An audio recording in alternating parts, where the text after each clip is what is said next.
Hi, I'm Bridget Murtaugh, a program manager on the .NET team here at Microsoft. Welcome back to .NET for Apache Spark 101, where we delve into the exciting world of big data analytics using .NET. In this video, we're going to be performing sentiment analysis with .NET for Apache Spark and ML.NET. So you may be asking yourself, what is ML.NET? ML.NET is a free, cross-platform, open-source machine learning framework.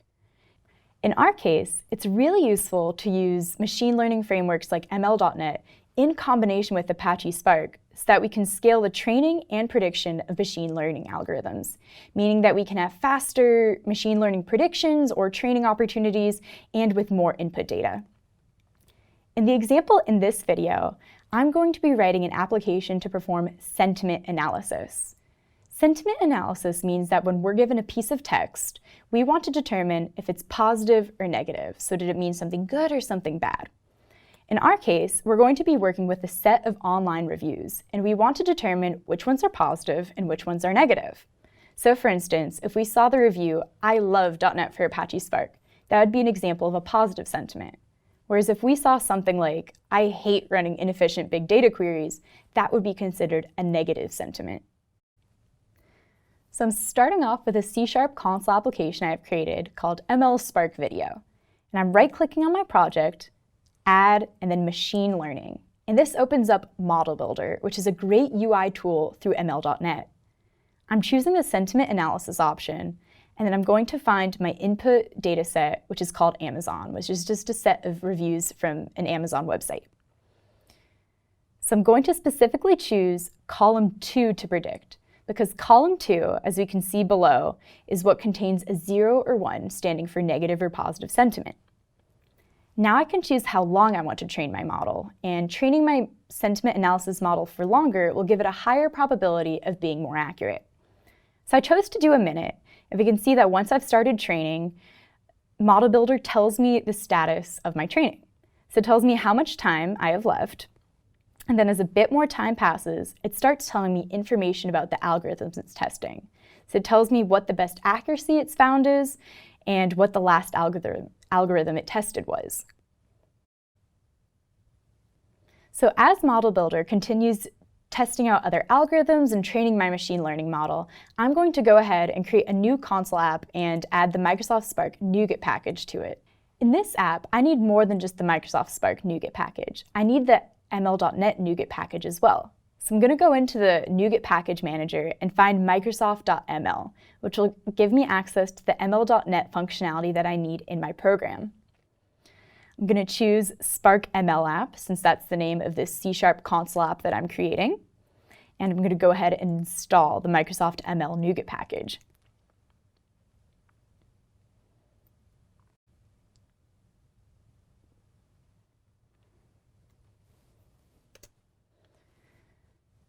So now I'll go back to my program since the NuGet package has successfully installed.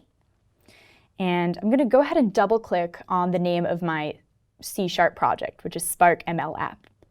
And within my .csproj file, I want to add a reference to the model that I was training in my other console application, so where I was using Model Builder to run sentiment analysis. So I'm going to create a new item group and project reference to the path where that model has been created, which in my case was in the source folder, specifically repos, and then I had called it ML Spark Video. And I want to make sure to specifically have reference to ML Spark Video.model.csproj, so specifically to the C# project file. So now that I have that, I'll save it. And you may see an error in your output that it was unable to find that reference, but that's perfectly fine. We can resolve that by opening up a command prompt, going into Spark ML app, and then I'm going to run .NET restore, which will help me just clean up any sort of dependencies or file locations in my project. We can see restore completed, and now the error went away, so I was able to successfully find my trained machine learning model. So now that I have my references set up, I can go ahead and import the necessary functionality I need at the top of my program. So I'm going to add in the Microsoft.ml. I'll also add in system.collections.generic because I'm eventually going to be working with collections of some sort in this example. And I'll also add in the Microsoft Spark as well.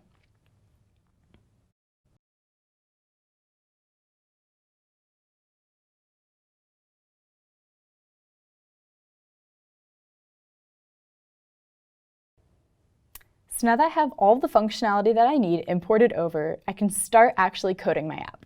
So I'm going to start off with a Spark session, which is how I begin any .NET for Apache Spark application. And I'm just going to call that Spark session Spark. And as always, we're going to call builder and then getter create to finalize the creation of our Spark session. So now that we've created the Spark session, I'm going to create a new data frame where I'm going to read in the data that I'll be performing sentiment analysis on. And in my case, there's a few options that I want to set up. So I know that my data has a header, so it's labeled its columns, column 1 and column 2. So I'm going to say that it has a header. And then I also just want to call infer schema, which means that Apache Spark will take care of determining a schema or a pattern for my data. And since my data is contained in a CSV, I'll call the .csv method as well. And now that I've read in my data, I'm just going to call df.show so that I can print it out to the console and see what I'm working with. Okay, now that I've read in and shown my initial data, I want to actually start calling the ML.NET code on it so that I can start performing sentiment analysis. So I'm going to use a combination of ML.NET and a user-defined function, or UDF, in Spark to do this. So I'm going to call my Spark session, which is just Spark, and then register a new UDF with it using .udf. And with my UDF, I'm going to have a string as input and a Boolean as output, since my input is going to be a review, which is a string, and the output is going to be true or false for positive or negative sentiment, which is a Boolean value. I'll call my UDF MLUDF. I'm going to call my input string text, and then I'm specifically going to call a method called sentiment and pass it that text value.